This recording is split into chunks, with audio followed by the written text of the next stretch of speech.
avvaldan plan qilib ideal ravishda bajarish kamdan kam holatlarda yuz beradi.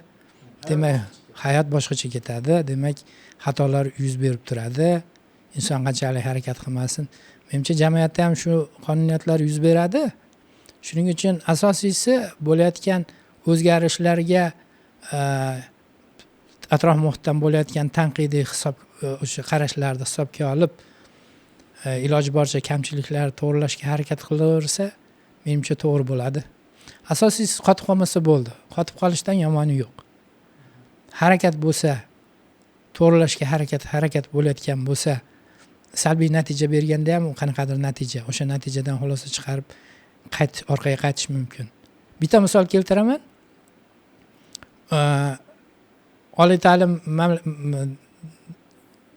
muassasalaridan ba'zilarida magistrlikni berkitib qo'yishgan ekan. Masalan, nazariy fizika sohasida magistrlikni olib tashlashgan ekan. Shu narsani yana 1-2 yil o'tib qaytarib berishyapti. Demak, noto'g'ri bo'lganligini shuni tushunish kerak. Demak, ko'proq universitet jamoasini fikrini eshitib o'shalarga adekvat ravishda javob bersa, menimcha islohotlar jadalroq bo'lsa kerak, tezroq yuz bersa kerak. Koreyaning rivojlanishiga turtki bo'lgan tomonlardan bittasi o'sha iloji boricha qashshoqlikdan qutulishga harakat qilishganda anchagina qiyin ahvolda yashashgan 30-40 yil avvallari. Ilmiy sohada. O'sha ilmiy sohani rivojlanishiga ham ilmni rivojlantirmasa bo'lmas ekan degan tushunchalar paydo bo'lganda, Yaponiya koreyaliklar ko'proq Yaponiyadan o'rnak olishga harakat qiladi. Yaponiyaning rivojlanishini kuzatishga harakat qilishadi. Yaponiyadan orqadamiz deb tez ta'kidlab turishadi. Demak, o'sha Yaponiyadan olishgan bo'lsa kerak, o'sha fanga ham e'tibor berish kerakligini. Ma'lum bir qismini olyapti, masalan. Bu faqat Koreyaga tegishli bo'lmagan, lekin butun dunyo ta'lim sistemasiga tegishli bo'lgan tomonlarni olyapti. Masalan, o'sha bakalavr, magistraturaga o'tish yoki kredit ta'lim sistemasiga o'tish. Shular hammasi menimcha qanaqadir keyin hozir tanlov darslari bor ekan, bilishimcha. Bu ham qanaqadir o'sha chet el tajribasidan olingan holatlar. Ilmiy ishlar ko'paysa, dissertatsiyalar ko'paysa, ular orasidan balki o'sha pichoq ilinadigan ham paydo bo'lish ehtimolligi ham yuqori. Oshadi. Chunki Xitoy tajribasini qaraydigan bo'lsak, Xitoyda ham avvallari o'sha maqola chiqarish soniga e'tibor berishgan paytlari bo'lgan. Ikkinchi darajali jurnallarda ko'proq maqola chiqarishlar, sun'iy ravishda sitatalar keltirishlar, shu narsalardan hammasidan o'tgan. Lekin hozir qarasangiz Xitoy juda ham jadal rivojlanyapti. Qanaqadir bosqichlardan baribir o'tish kerak ekanda. O'zbekiston ham shundan o'tish kerakdir. Baholash qaysi ko'rinishda ro'y beradi? Demak, ilmiy maqolalar soni, ularda aktualligi, himoya qilinayotgan dissertatsiyalarning soni, bitiruvchilarning ish bilan ta'minlanganligi, ularning darajasi, malakasi, shular hammasi tomonlama hisobga olinadigan faktorlar. Shularning hammasini yaxshilashga harakat qilish kerak. Faqat qanaqadir shu hozir bizda ko'p rivojlangan, nima deydi, tarqalib ketgan shu universitet haqida ijobiy fikr bildiringlar deb ko'pchilikka murojaat qilinadi. Tashqarida yurganlarga, masalan, menga ham ko'p murojaat kelib tushadi shunaqa sun'iy odzivlar.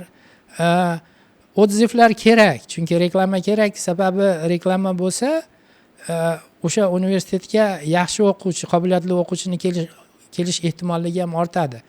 Lekin to'liq sun'iy usul bilan mavqeni oshirish menimcha noto'g'ri bo'lsa kerak. Ko'proq o'sha ish faoliyatiga e'tibor berish kerak, adashmasam. Koreyada masalan ba'zi bir yirik kompaniyalar, masalan Samsung kompaniyasi o'zining grantlari bor. Ularning grantlari davlat grantlaridan 2-3 barobar ko'proq bo'ladi. Sharoitlari yaxshi bo'ladi, mablag' yaxshi bo'ladi, lekin talabi ham kuchli. Masalan 3 yildan keyin ma'lum bir rezultatni talab ham qilib olishadi.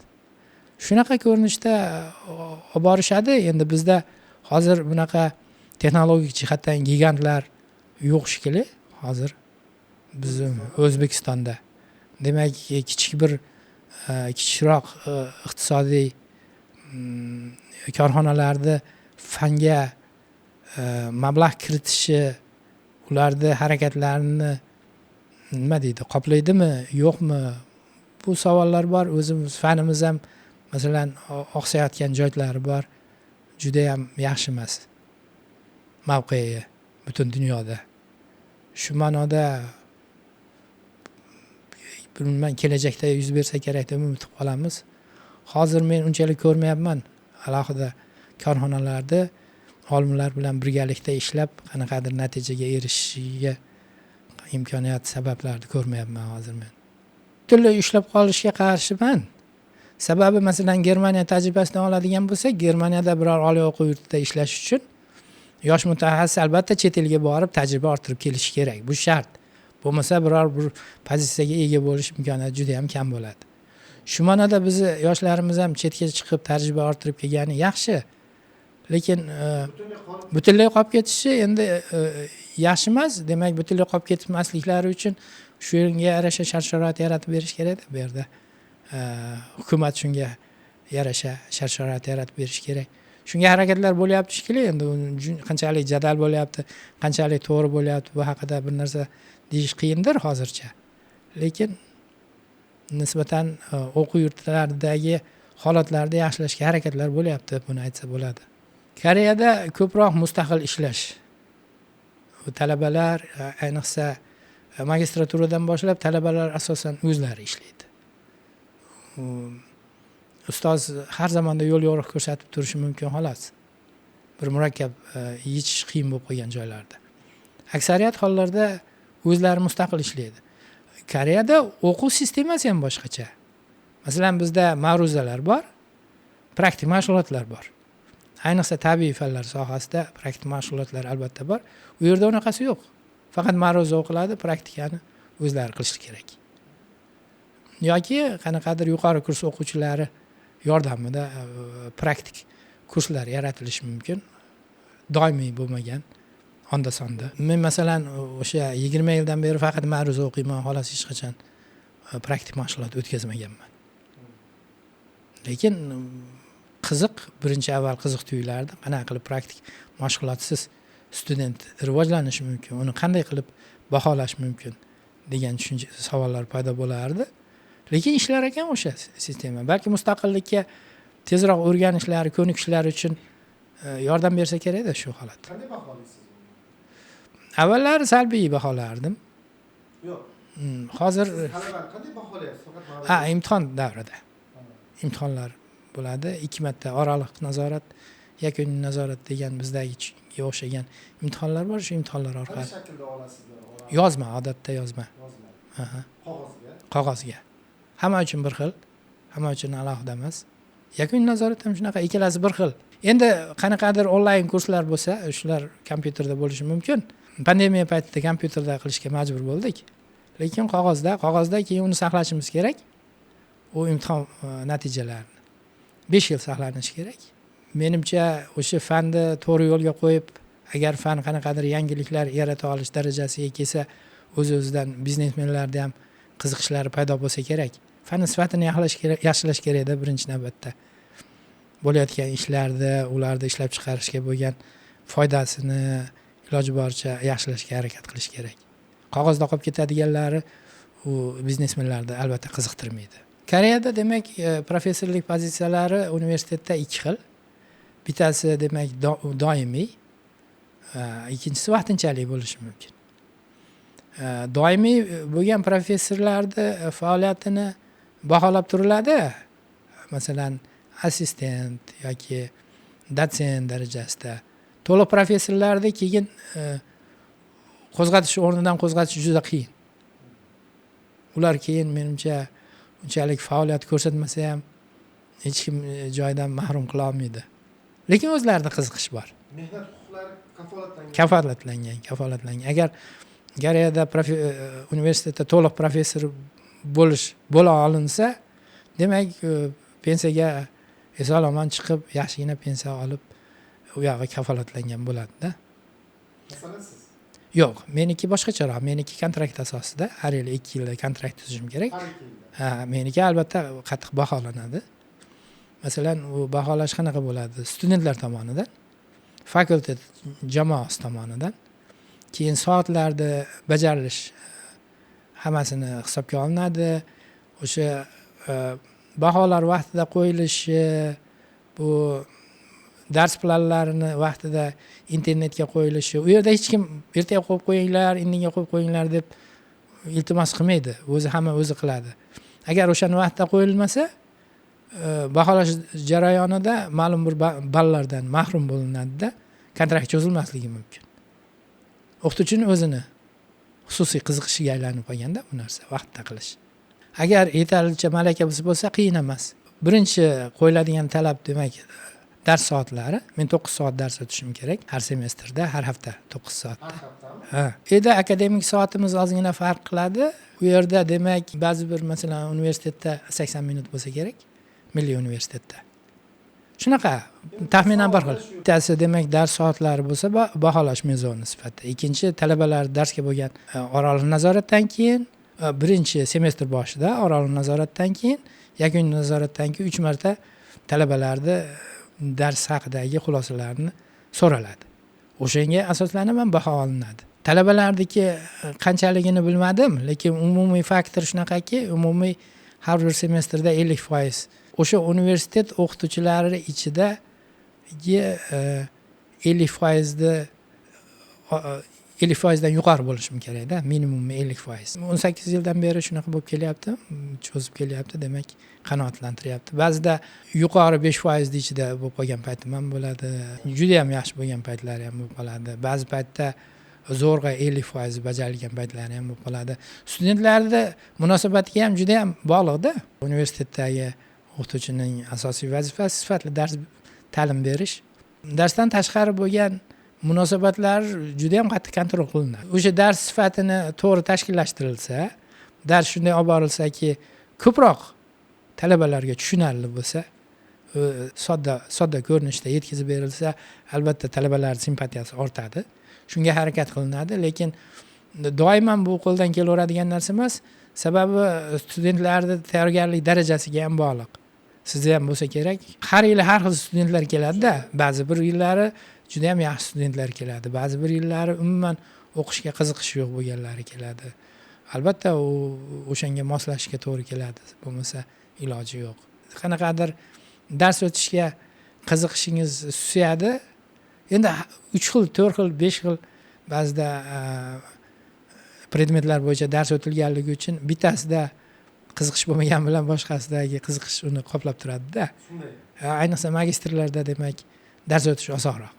Boshlang'ich birinchi kurs talabalariga dars o'tish eng qiyini.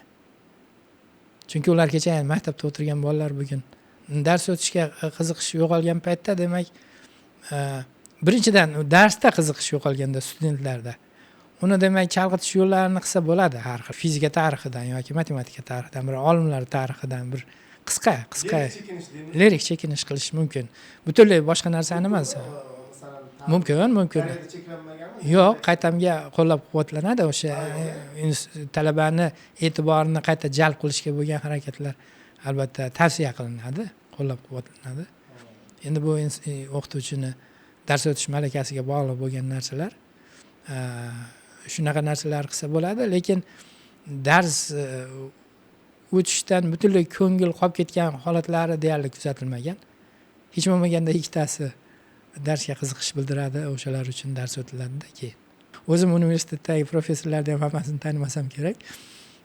Menimcha u sahnada yuz berganda, adashmasam u yerda piano o'qiyapti. Balki menda paydo bo'lgan tushuncha shu ediki, balki professor xoreografiyada dars beradi. Yoki hech bo'lmasa san'atga aloqasi borligi bilinib turibdi. Fizika matematika o'qituvchisidan bunaqa narsani kutish menimcha o'rinsiz bo'lsa kerak.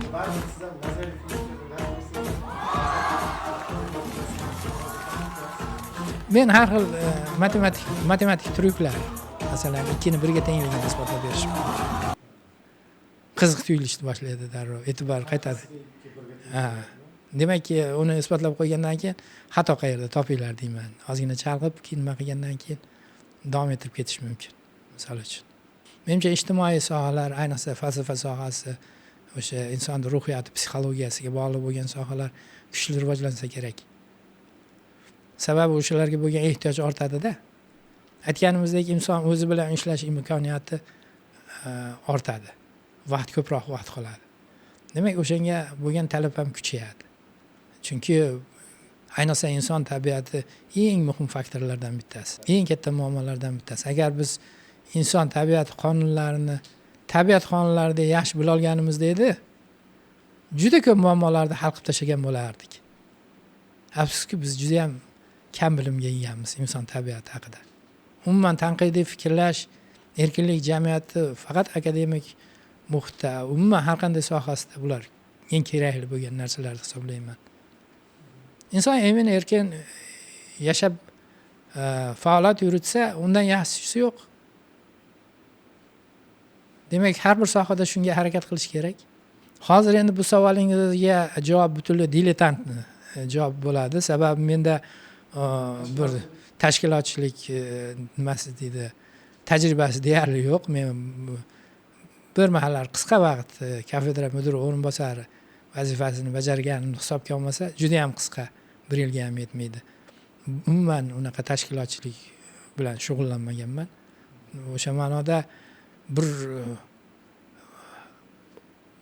avval bir o'zgartirishlar taklif qilishdan avval o'zi qanaqa u ta'lim sistemasi, qanday ishlaydi, shularni tushunishga harakat qilgan bo'lardim.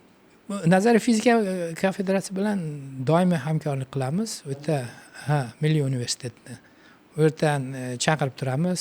Har zamonda o'zimizni mutaxassislarni birgalikda maqolalar chiqarib turamiz, muhokama qilib turamiz.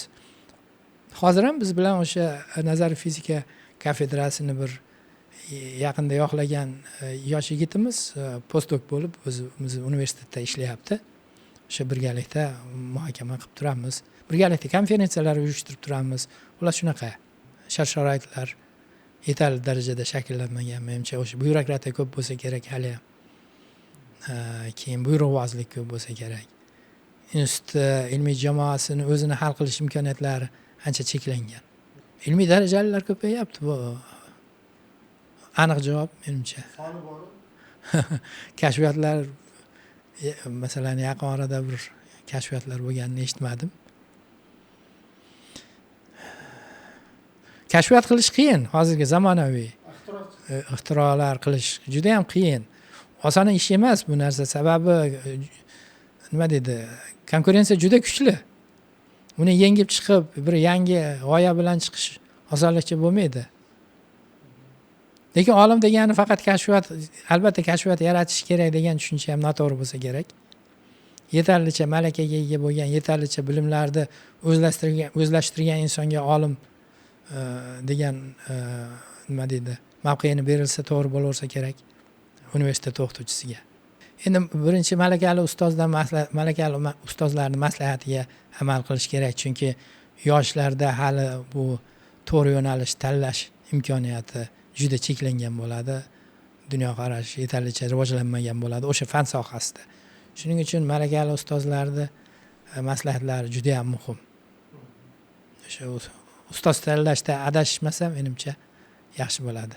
Voy, juda ham ajoyib savol bo'ldi. Agar bilganimda edi, qaysi mavzular o'lmas, aktual o'sha sohalarda ish yuritishga harakat qilgan bo'lardik. Aytish oson, uni amalga oshirish katta soch. Masalan, o'sha fizika sohasida dunyoning fundamental asoslarini tushunib yetishga bo'lgan harakatlar, umumlashgan dunyodagi ta'sirlarni umumlashgan nazariyasini yaratish, bular doimiy aktual bo'lgan. Agar shunaqa imkoniyat paydo bo'lsa, o'lmas bo'lib qolib ketadigan yo'nalishlarga kiradi.